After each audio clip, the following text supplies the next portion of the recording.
मारवाड़ी भट्टी बिरादरी पाकिस्तान के तरफ से, मारवाड़ी भट्टी तंजीम की तरफ से ये हर साल हम केक काट रहे हैं।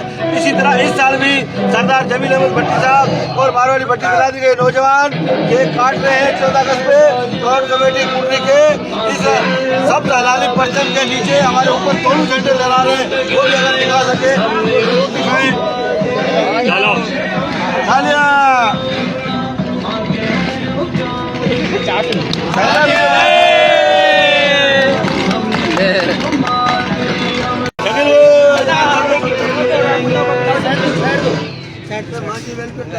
ये माजी वेलफेयर ट्रस्ट पाकिस्तान और गुलाम हुसैन भाई, गुलाम हुसैन जोड़ दीजिए।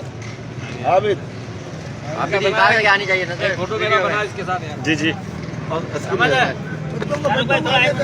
शाहरुख खान बच्चों को आगे करो, ये मुस्तकबिल है अपना। हो गया जमील भाई। अबे वीडियो वीडियो वीडियो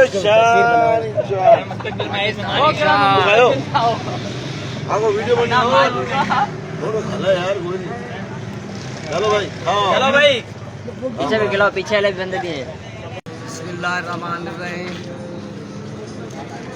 ये 76वां योम आज़ादी है जो आज हम मना रहे हैं पूरे मुल्क के अंदर। मेरी तरफ से तमाम पाकिस्तानियों को, एहलियान कुर्री को 76वें योम आज़ादी की मुबारकबाद में पेश करता हूँ और तमाम लोगों को कहता हूँ कि पाकिस्तान कायम रहेगा तो हम कायम रहेंगे। अगर पाकिस्तान का नुकसान हुआ तो पूरे मुल्क का, पूरी दुनिया का, पूरी कौम का नुकसान होगा। लेकिन इंशाअल्लाह ताला हमारी अफवाज पाकिस्तान जो है वो और आवाम उनकी शाना बशाना है।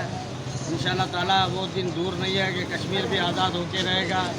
मेरी आज भी अल्लाह ताला से ये दुआ है कि अल्लाह ताला कश्मीरियों की आबादी का कोई बंदोबस्त करे। अक़वाम मुत्तहिदा वालों की उनको थोड़ी बहुत शर्म आया तो वो भी इसको बात को उठाएँ वो।